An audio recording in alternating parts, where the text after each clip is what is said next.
Bonjour à toutes et à tous, j'espère que vous allez bien. Je suis très contente de vous retrouver dans une nouvelle vidéo qui sera une vidéo un petit peu particulière puisqu'il s'agit de mon bilan de la mi-année. C'est un style de vidéo que j'ai souvent vu sur le booktube et le bookstagram.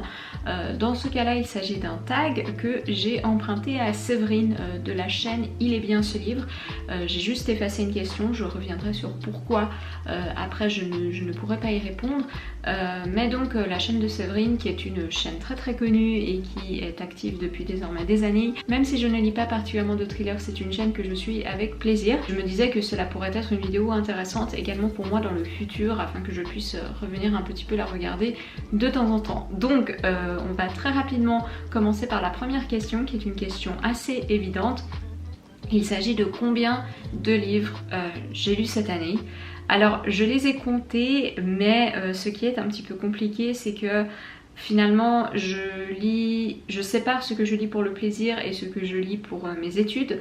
Donc j'en exclus une partie, je mets la vaste majorité des livres que j'ai lus sur ma page Instagram, mais des fois j'oublie, j'ai remarqué en faisant des vidéos que j'oublie de tout noter. Et surtout je suis pas quelqu'un qui se préoccupe énormément du nombre de livres lus dans une année, mais je pense que ce numéro est à 41, plus ou moins, peut-être que j'en ai oublié un ou deux.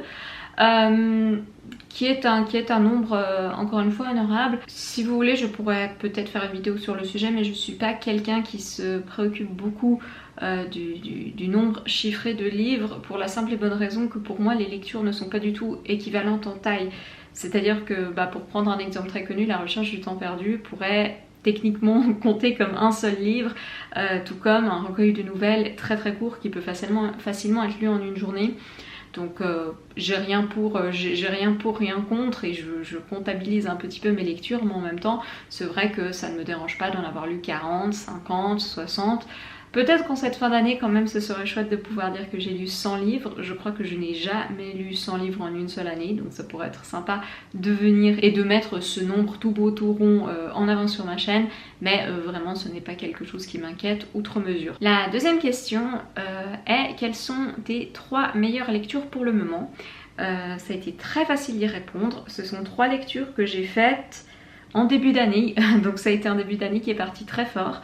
Mais je dirais pour commencer HHHH de Laurent Binet. J'en avais parlé ici et sur Instagram. Il s'agit d'un roman historique qui va parler de l'opération Anthropoïde et de comment plusieurs résistants tchèques ont assassiné Heydrich, le bras droit d'Himmler pendant la Seconde Guerre mondiale à Prague. C'est extrêmement bien écrit, c'est extrêmement prenant.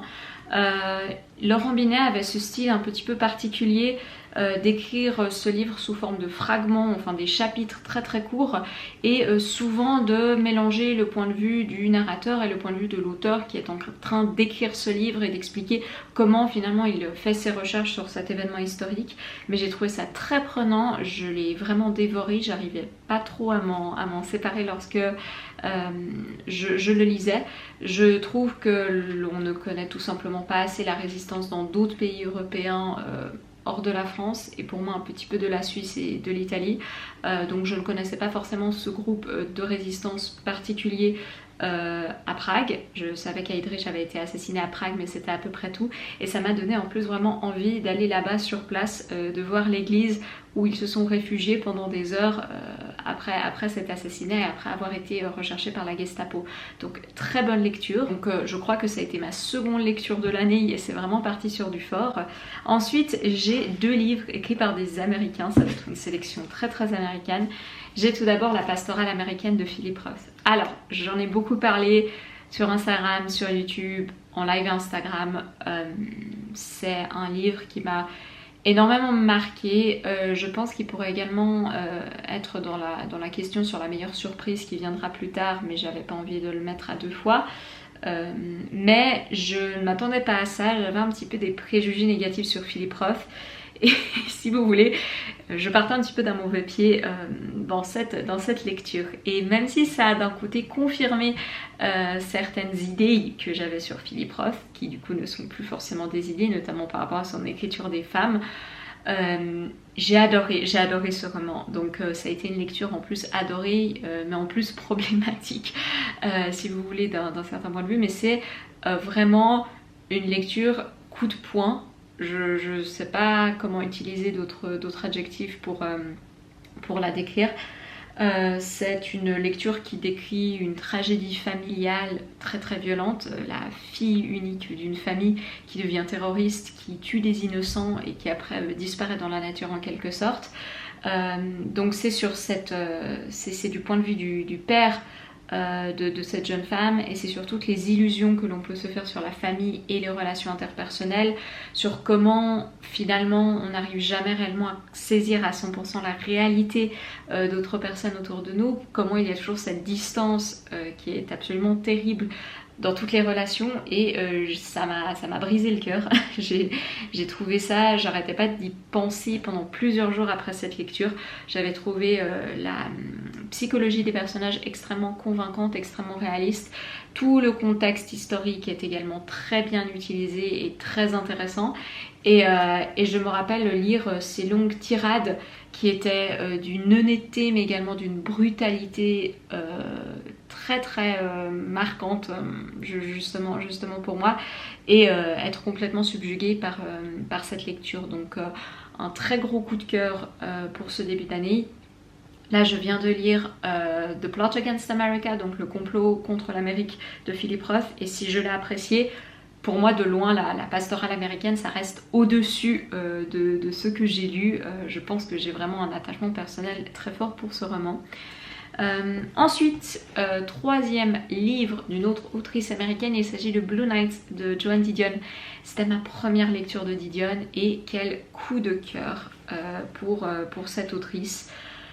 On la rapproche parfois un petit peu de Roth au niveau de l'utilisation de l'expérience personnelle. Si vous voulez, Joan Didion a eu un petit peu deux vies. Tout d'abord, elle a été longtemps journaliste et elle a écrit des livres qui ont leur propre style. C'est un mélange de journalisme et de fiction. Il y a un côté fictionnel très présent, mais il y a également ce côté journalistique qui est dans le réalisme, qui est dans la description, où elle a beaucoup parlé notamment de la Californie dans les années 60 et 70, puisqu'elle a vécu à Los Angeles à l'apogée de toute la période hippie, donc c'est une période qu'elle connaît très bien. Et puis plus tard dans sa vie, elle a écrit des livres qui se rapprochent un petit peu plus de l'autofiction, de l'autobiographie, où elle parle réellement d'expériences personnelles. Et Blue Nights, il tombe dans cette catégorie. Blue Nights, ça va être l'histoire de la perte de la fille de Joan Didion, Quintana Roo, qui était sa fille adoptive et qui est décédée très brutalement à l'âge adulte. Donc ça va être un livre sur le deuil, ça va être un livre sur la tragédie personnelle, ça va être un livre également sur la brutalité dans certains deuils qui peuvent survenir de façon extrêmement soudaine, et comment la vie de Joan Didion a été absolument bouleversée par ces événements. C'est très poétique, c'est très beau. Elle parle, le titre Blue Nights fait finalement référence à ces moments juste avant le crépuscule où l'on sent que tout va changer à jamais et que l'on va perdre la journée qui s'est produite à jamais, qu'il va y avoir un moment final, tout en ne parvenant pas encore à se détacher finalement de ce qui s'est produit avant. Il y a cette tension entre passé, présent et futur. Elle va beaucoup parler de sa relation avec Quintana Roo à travers les années, de sa vie suivant son deuil. Et il va y avoir vraiment ce mélange un petit peu temporel qui va traverser la mémoire. Ce sont vraiment des thématiques qui me sont très chères, et j'ai trouvé que c'était exploité d'une façon très très belle dans Blue Nights, et j'ai réellement apprécié cette lecture. Ensuite, la troisième question, qui est également assez simple et directe, c'est ma pire lecture. Lorsque j'ai eu cette question, il n'y a eu aucun moment d'hésitation. J'ai pris A Cup of Rage de Radwan Nassar. J'en ai pas encore parlé en vidéo parce que je l'ai lu ce ferreur au début du mois de juin. Je l'avais vu passer sur plusieurs chaînes booktube anglophones et oh mon dieu quelle déception. Je sais pas si vous vous rendez compte, mais ce livre fait peut-être 70 pages. Non, même pas. Mais ce livre fait moins de 50 pages et chaque minute de lecture qui passait, j'avais l'impression que ça faisait des heures que j'étais dessus. Le synopsis est également très simple. Il s'agit d'un professeur, ça se passe au Brésil par ailleurs, Radwan Nassar est brésilien. Il s'agit d'un homme assez âgé qui a la cinquantaine, qui est un propriétaire terrien, qui a une relation extra-conjugale avec une jeune femme qui a 20-30 ans. Dans les 10 premières pages, ils couchent ensemble, c'est encore une fois assez direct, et après ils vont passer le reste du livre à s'insulter profusément, à se détruire psychologiquement, à avoir cette relation qui est complètement malsaine. J'ai détesté cette lecture, j'ai trouvé que c'était lourd. Radouane Nassar fait ces très longues phrases, alors c'est vrai que c'est traduit depuis le portugais, donc peut-être que je m'y perds un peu, mais il fait des phrases, t'as l'impression qu'elles font une page entière. C'est lourd, j'ai pas trouvé ça profond du tout. J'ai trouvé plutôt que c'était assez misogyne. On sentait qu'il y avait ce fantasme de la relation entre l'homme plus âgé et conservateur et la jeune femme urbaine et féministe. Et donc il va y avoir des insultes à caractère misogyne qui vont fuser de toutes les parts. Il va y avoir vraiment cette haine viscérale de l'homme envers la femme. Alors c'est vrai que la femme se défend bien d'un autre côté, mais j'ai pas trouvé ça intéressant. J'ai trouvé ça assez creux, sous couvert de faire un texte long, à la fois long et court, parce que les phrases sont longues mais le texte est court. Donc de créer un texte assez unique. J'ai trouvé qu'il n'y avait aucun intérêt à la relation, qu'on était constamment perdu, qu'on n'avait aucun temps finalement de connaître les personnages. On apprend très peu en 50 pages sur cette femme et cet homme. Et tout ce qu'on avait, c'était ce déluge d'insultes et de misogynie. Ça m'a vraiment fait penser à mes lectures de Céline pour le coup. Avec ce style justement très sec et lourd à la fois, j'ai détesté et ça me donne pas envie de découvrir plus de livres de Radouane Nassar, mais vraiment pour le coup ça a été un échec complet je pense. La troisième question est: quelle a été ta plus grosse déception? Et là aussi c'est aussi facile, je dirais Le Lambeau de Philippe Lançon.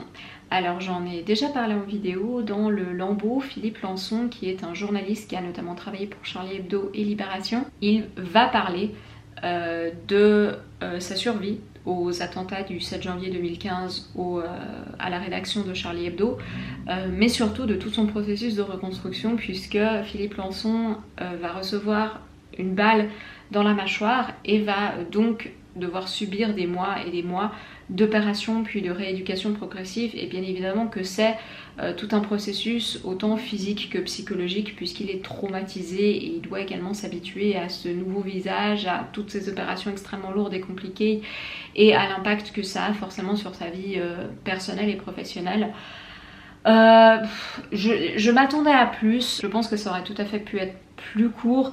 Là c'est quand même un assez gros pavé, il fait 500 pages et j'ai l'impression que c'est très bavard, que Philippe Lançon il part un petit peu dans tous les sens. Alors forcément c'est un roman qui est tourné vers le soi, puisqu'il s'agit encore une fois d'autofiction, d'autobiographie, mais là j'avais trouvé que c'était parfois à la limite de l'égocentrisme dans toutes les réflexions, et c'est vrai que c'est tout à fait compréhensif et c'est pas une critique objective autant que c'est une critique subjective et personnelle de ma part, mais j'ai vraiment trouvé ça lourd. Au bout d'un moment j'ai trouvé qu'il y avait des digressions très très longues.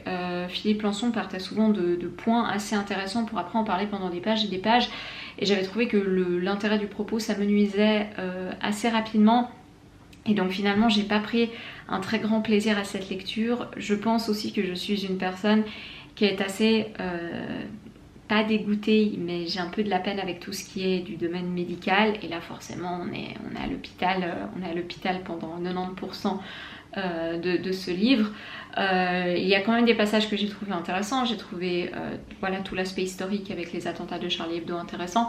J'ai trouvé son utilisation de la littérature comme moyen de survie hyper pertinent et très touchant. Il parle notamment beaucoup de Proust et de Kafka. Mais sinon c'est vrai que j'ai pas été emportée plus que ça par la narration, que je me suis assez ennuyée par moments et que j'ai eu de la peine à le terminer. Donc ça a été plutôt une déception, même si c'est pas du tout une mauvaise lecture en soi. Je m'attendais réellement à plus et ça faisait un très long moment que j'avais envie de le lire. Ensuite, l'opposé de la question précédente, il s'agit de La Bonne Surprise, et là je vais vous parler de 3 gouttes de sang de Sadek Hedayat. Je sais pas si j'en ai parlé encore en vidéo, mais Sadek Hedayat est un écrivain iranien du début du XXe siècle qui a notamment traduit Kafka en persan. Il a passé de nombreuses années de sa vie en France, où il a notamment été repéré par Cocteau avant de se suicider. Donc une vie quand même assez chamboulée, une vie partagée entre France et Iran, d'un homme qui faisait partie voilà, de la grande bourgeoisie iranienne, et qui était un admirateur d'Edgar Allan Poe et de Kafka. et ça se ressent dans ce recueil de nouvelles. Ce sont des nouvelles plutôt courtes qui sont assez macabres. Ce seront des nouvelles complètement différentes. Par exemple, il y a une nouvelle qui est écrite du point de vue d'un chien, ce qui est plutôt unique et particulier en littérature, surtout au début du XXe siècle. Mais elles se rejoignent au niveau d'une certaine unité thématique, je dirais. Ça va souvent parler de meurtre, ça va parler de mort, d'assassinat, de vengeance, de violence. Ça va être très macabre, ça va être très sombre, et j'ai trouvé que c'était un très grand plaisir de lecture. Il y a tout un côté fantastique qui revient à de nombreuses reprises également. Ça m'a un petit peu fait penser à Maupassant. Ça m'a fait penser un petit peu à Lovecraft aussi. J'ai vraiment beaucoup aimé cette lecture, et c'est une lecture que j'avais pris complètement au hasard puisque je suis allée littéralement sur le catalogue des éditions Zulma et je me suis dit bon, je vais découvrir un auteur iranien. J'ai sélectionné par pays et j'ai pris le premier qui... J'ai vraiment choisi au titre au fait. Je me suis dit 3 gouttes de sang, c'est un petit peu intriguant. Je l'ai pris et j'ai adoré cette lecture. Je pense que c'est un très grand écrivain qui mérite d'être redécouvert. En plus, ça m'a fait penser à Faulkner. Je voulais rajouter ça parce que j'adore William Faulkner. Mais de très très bonnes nouvelles, d'une grande créativité autant stylistique que narrative, et je vous recommande vivement cette lecture. Ensuite, le dernier livre acheté, on reparle un petit peu de Joan Didion, The White Album, qui est un de ses classiques, c'est un de ses ouvrages les plus connus. Ce n'est pas un roman, sauf erreur, c'est une série d'essais qu'elle avait publié dans les années 70, justement sur les années 60 et la fin du mouvement hippie. Joan Didion va notamment parler des assassinats causés par Charles Manson et ses acolytes, des Black Panthers, du problème de la drogue qui a commencé à apparaître à cette époque en Californie, de cette liberté énorme qu'on avait, enfin que les Américains avaient autour de Los Angeles, mais qui se compensait également par une partie de tragédie et de perte. Donc j'ai très très hâte de lire ces essais. La barre est vraiment très haute, mais en même temps cela m'étonnerait beaucoup d'être déçue. Je trouve que c'est pas forcément une période qui est très connue. Je pense surtout qu'en Europe on a peut-être de la peine à s'imaginer les distances équivalentes qu'on a aux États-Unis, puisque les États-Unis sont un pays énorme par rapport à notre conception géographique, et surtout à comment la vie s'organisait avant tous les réseaux sociaux, internet et au début de la télévision, et comment ça a donné un élan de liberté à ce mouvement hippie et que tout le monde finalement convergeait vers la Californie sans trop savoir forcément pourquoi, et même parfois cela menait à des disparitions de jeunes personnes. Il suffisait qu'ils montent dans un Greyhound et qu'ils fassent 12 heures de bus et pouf, plus personne ne les retrouvait. C'est très difficile de retrouver quelqu'un aux États-Unis, donc tous ces éléments m'intéressent. J'ai vraiment hâte.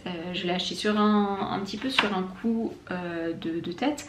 Je passais, pour ceux qui connaissent un petit peu Genève, je passais au Payot de la Rive Gauche, je l'ai vu au rayon anglais, je l'ai pris, et j'ai très hâte de lire ça probablement prochainement. Ensuite, la question 7 est une question à laquelle je ne peux pas répondre puisqu'il s'agit de quelle sortie j'attends le plus en cette fin d'année.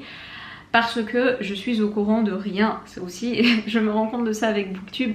Alors peut-être parce que je lis justement beaucoup de classiques, des choses qui ont été déjà publiées, et je suis un petit peu moins sensible au contemporain, mais j'ai aucune idée de la rentrée littéraire de 2021, donc ce serait bien peut-être d'y jeter un coup d'œil. J'ai un peu d'appréhension toujours pour les rentrées littéraires, tout simplement parce qu'il y a tellement de choses qui sont publiées que j'arrive pas à suivre. Je crois que c'est 400 ou 500 livres, j'arrive pas vraiment à tout suivre et à tout percevoir, mais c'est vrai que c'est quelque chose que j'aimerais un petit peu changer, et je commence d'ailleurs à regarder, notamment pour la non-fiction, les dates de publication pardon, des éditions La Fabrique ou des éditions Les Découvertes. La Découverte, je sais plus, mais qui sont de maisons d'édition que j'apprécie beaucoup, et c'est vrai que là je commence un petit peu à regarder ce qui est publié, notamment en relation avec l'actualité, donc c'est quelque chose que j'aimerais changer, et peut-être que dans le bilan de l'année prochaine je pourrai répondre à cette question d'une façon un petit peu plus détaillée. Ensuite, question suivante, le livre que je viens de terminer, le livre que je suis en train de lire maintenant et ma prochaine lecture. Alors juste hier, je viens de terminer La Curie d'Émile Zola.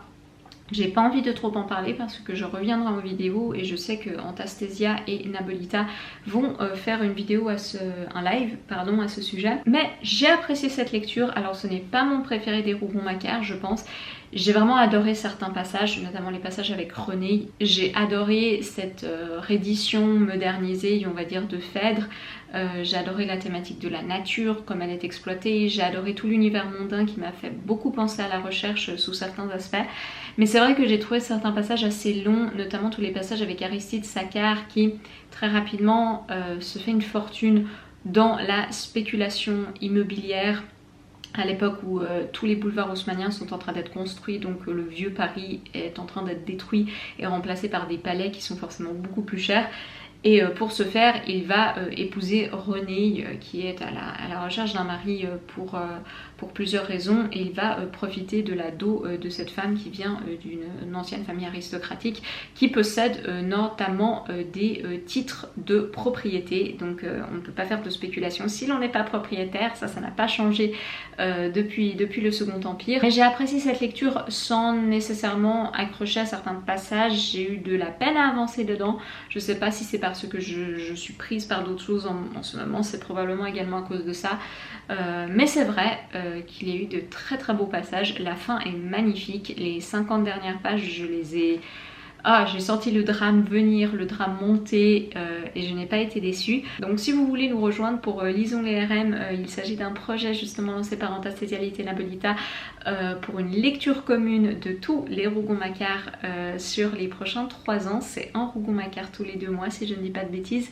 C'est super, ça permet vraiment de découvrir ou de redécouvrir Émile Zola en bonne compagnie et je suis très contente de pouvoir participer à ce projet. Sinon en ce moment j'ai 2 lectures, pas une seule, qui est active. On va d'abord commencer avec celui-ci de Raymond Fernandez. C'est son essai sur Proust. Donc Raymond Fernandez est un auteur et critique littéraire assez controversé puisqu'il est surtout connu pour avoir participé à la collaboration lors de l'occupation de la France par l'Allemagne. Il faisait vraiment partie du petit gang des collabos, si vous voulez, avec Brasillac et compagnie. Il a eu en quelque sorte la chance presque de mourir avant la libération de Paris, d'avoir une crise cardiaque, puisqu'il aurait été probablement condamné à mort.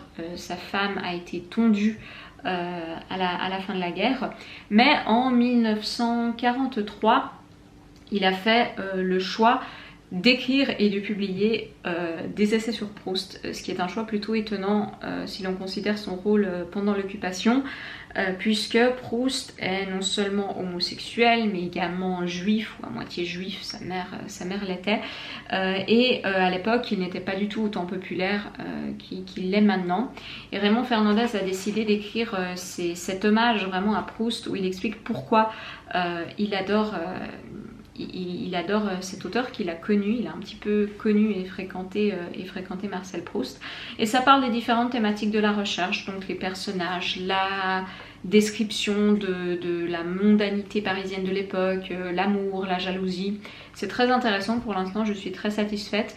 C'est assez accessible je dirais, il faut quand même connaître un minimum l'univers de la recherche ou l'avoir lu pour profiter de cette critique. Mais c'est vrai que voilà, c'est vraiment un de ces cas où il faut, si vous le pouvez, parce que je sais que tout le monde n'est pas d'accord sur ce sujet, mais détacher la personne de la production. Heureusement ce n'est pas un roman, donc il n'y a pas trop d'attachement personnel là derrière, mais c'est vrai que je ne peux pas mentir et que je trouve ces essais fondamentalement bien écrits et que c'est un bel hommage à Marcel Proust, même si je n'ai bien évidemment aucune sympathie pour le personnage de Raymond Fernandez qui est parti absolument dans tous les sens pendant sa vie idéologiquement pour finalement collaborer très probablement par appât du gain. Mon autre lecture que je viens de commencer, j'ai littéralement lu à peine 3 pages pour l'instant. Il s'agit de À l'ami qui ne m'a pas sauvé la vie d'Hervé Guibert. Je connais très peu de choses sur René Guibert à part que il a souffert de la maladie du sida et que la moitié de sa vie a été réellement marquée par cette maladie. C'est assez horrible au point où il a préféré se suicider plutôt que de continuer à vivre et de voir sa condition se dégrader. Et j'avoue avoir sélectionné À l'ami qui ne m'a pas sauvé la vie parce que Hervé Guibert était un ami assez proche de Michel Foucault qui lui-même était séropositif et a souffert de cette maladie. Et donc cela va parler de cette amitié entre le narrateur et Foucault qui apparaît sous le pseudonyme de Musil Je sais qu'il y a d'autres personnalités de l'époque qui apparaissent également. Je m'attends à quelque chose d'assez triste puisqu'il s'agit bien évidemment de la perte de cet ami qui va être très très malade et de l'impact que ça va avoir sur toute cette sphère culturelle assez importante, culturelle et intellectuelle, je veux dire, de Paris.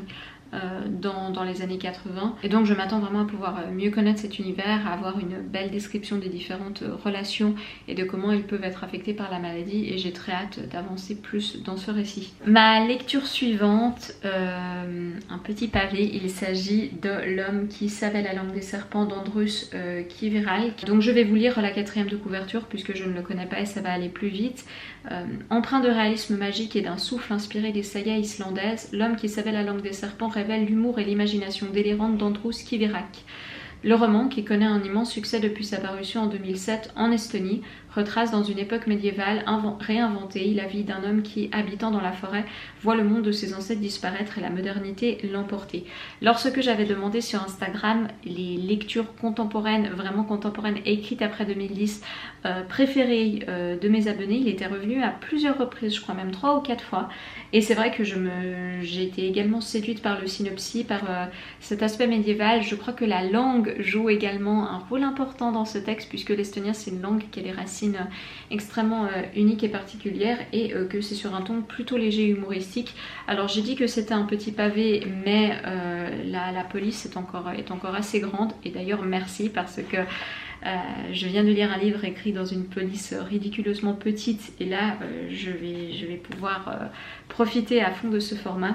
Les éditions, pas que je dise de bêtises, mais les éditions Le Tripode, je ne les connais encore que très mal, mais j'ai l'impression qu'elles publient plein de choses intéressantes. En tout cas, la couverture est absolument magnifique avec cette espèce de poisson, oiseau, lézard. Donc j'ai très hâte de le découvrir et je suis aussi contente de connaître très peu de choses sur ce roman pour pouvoir en profiter à fond et partir dans une lecture complètement naïve. Les 2 dernières questions sont des questions qui n'ont pas un rapport direct avec les livres, mais nous avons d'abord un moment qui aura marqué ta vie de lectrice ces 6 derniers mois. Bon, tout d'abord la lecture de La Pastorale américaine, c'est vraiment un livre qui a eu un impact très fort sur moi, mais je dirais tout simplement le fait de continuer à créer du contenu ici sur Instagram. Je me rends compte que ça me pousse à lire peut-être 3 fois plus qu'avant, sans exagération, même si je sais qu'il y a des personnes qui lisent beaucoup plus que moi. Avant j'avais l'impression d'être un petit peu bloquée dans mes lectures, notamment par cet aspect assez solitaire et je suis quelqu'un de très social, je suis quelqu'un d'assez extraverti et ça me fait vraiment très plaisir de pouvoir continuer à partager sur cette plateforme. Au niveau lecture, je dirais justement que La Pastorale américaine m'a beaucoup marquée. Je pense que de continuer à lire, à entendre, à écouter des choses sur Proust, ça m'a fait également une impression très forte. Je pense également que Didion, ça a été une très très belle découverte et j'ai hâte de continuer à la lire parce que je suis vraiment en train de tomber sous le charme de sa plume. Et voilà, plus ou moins dans l'ensemble, je dirais vraiment que c'est de pouvoir continuer à avoir ces discussions super intéressantes, à faire des lives. La semaine dernière j'ai également participé à un live et c'était absolument génial avec des personnes d'autres horizons littéraires un petit peu et j'aimerais vraiment continuer à pouvoir faire ça. Je pense que les lectures communes, notamment les lectures communes avec Margarito, ça a été un des très bons points de cette période. Je trouve que c'est génial les LC. Je sais pas si j'ai vraiment la motivation d'en lancer une à plusieurs, je veux dire une très grosse LC sur ma chaîne Instagram parce que c'est vrai que ça demanderait un petit peu d'organisation. Mais lisons les RM par exemple, c'est aussi un projet de LC que je trouve absolument génial. Donc je suis très satisfaite au fait en tant que lectrice, j'ai l'impression que je continue à découvrir sous de multiples horizons, je continue à lire des classiques mais je continue également à progresser un petit peu dans la littérature contemporaine. Donc je dirais que c'est un bilan très positif et qu'il y a plusieurs moments, c'est pas un seul moment mais c'est plusieurs petits moments très très marquants qui se sont produits au cours de ces 6 derniers mois. La dernière question est également assez simple, c'est qu'espères-tu pour les 6 prochains mois? Alors j'espère plusieurs choses. J'espère cet été, quand j'aurai un petit peu plus de temps, vraiment pouvoir lire beaucoup, pouvoir lire à fond. J'ai comme objectif pour cet été de lire pas mal d'auteurs américains, notamment de découvrir Saul Bellow et de continuer avec ma découverte de Roth, mais également de me mettre à fond dans l'œuvre de Joan Didion puisque je l'apprécie vraiment beaucoup. J'ai également Black Boy de Richard Wright que je souhaiterais lire, et j'ai également les journaux complets de Sylvia Plath à lire pour cet été. Au niveau de la littérature contemporaine, comme je vous l'ai dit, j'ai suivi plusieurs recommandations, et j'ai notamment Confiteor de Jaume Cabri qui est actuellement dans ma palle. C'est un gros pavé, je pense que si je ne le lis pas en été, je le lirai jamais. J'ai plusieurs lectures secondaires sur Proust à lire, donc j'ai très hâte également de terminer, je l'espère bientôt, la lecture de Fernandez, mais de me lancer également dans d'autres lectures à ce sujet. J'ai le magazine Europe avec plusieurs articles sur Marcel Proust que je n'ai pas encore lu, et c'est vraiment quelque chose. C'est vrai que la recherche, je l'ai lu en 6 mois l'année dernière, je l'ai terminé juste avant le 31 décembre, donc vraiment juste avant l'orée de 2021. Et plus j'y pense, plus j'ai apprécié ce texte, plus c'est quelque chose même qui m'impacte dans mes lectures au quotidien, parce que je n'arrive pas réellement, enfin si, j'arrive parce que dans certains cas ce n'est pas pertinent, mais par exemple là j'ai beaucoup parlé de Joan Didion ou de la pastorale américaine, parce que je pense également que ce sont deux œuvres teintées de certains aspects proustiens. Peut-être que c'est moi qui exagère et qui vois des choses un petit peu partout, mais c'est vrai que dès qu'il y a ce thème de la mémoire, du temps qui revient, qui est un thème finalement assez présent en littérature, je perçois assez rapidement si l'auteur a lu ou non Marcel Proust, ou s'il connaît en gros une partie de son œuvre. Et Marcel Proust est beaucoup apprécié par beaucoup d'auteurs américains, et ça se ressent, autant dire ça. Un autre objectif que j'ai, c'est commencer, je vais un petit peu parler de mes études, mais je vais commencer un second mémoire dans le cadre d'un complément universitaire que je fais, et j'aurai la chance de pouvoir le faire sur Henry James. Ça vient d'être confirmé, donc je suis ravie parce que je vais parler, c'est encore beaucoup à affiner, et j'ai pas trop envie à vrai dire de développer ce que je vais dire sur des plateformes publiques. Mais je vais parler de Henry James et du temps dans Henry James, en abordant notamment Bergson et ensuite Marcel Proust. Donc ce sera un petit peu de la littérature comparée, même si je vais rester vraiment focalisée sur James.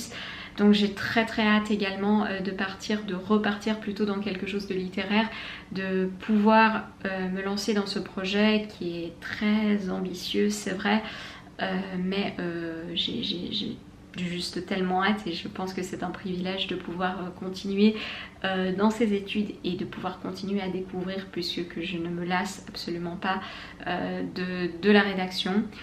Ça n'a pas un rapport direct à la lecture, mais j'aimerais également commencer à écrire un petit peu plus, puisque je me rends compte également que ça fait partie de ma vie d'une certaine façon, et que plus on lit, plus on a également l'envie d'écrire.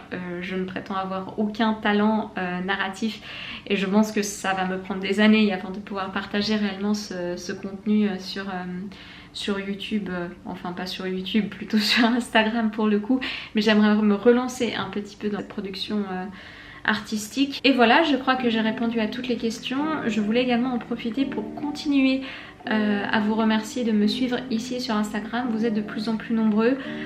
C'est vraiment un voyage littéraire auquel je prends part avec vous tous, j'ai l'impression, et j'en profite pleinement dans ma vie quotidienne. Donc je vous remercie, j'ai très hâte de continuer à avoir des projets pour vous, à être plus ambitieuse, je l'espère, dans ma production de vidéos YouTube très bientôt, et à continuer à vous partager toutes mes lectures sur Instagram. Jusqu'à la prochaine fois, je vous dis merci et à très bientôt. N'hésitez pas à faire ce tag si vous aussi vous voulez faire votre bilan lecture de la moitié de l'année, et je vous souhaite une très belle fin de semaine. Bye bye.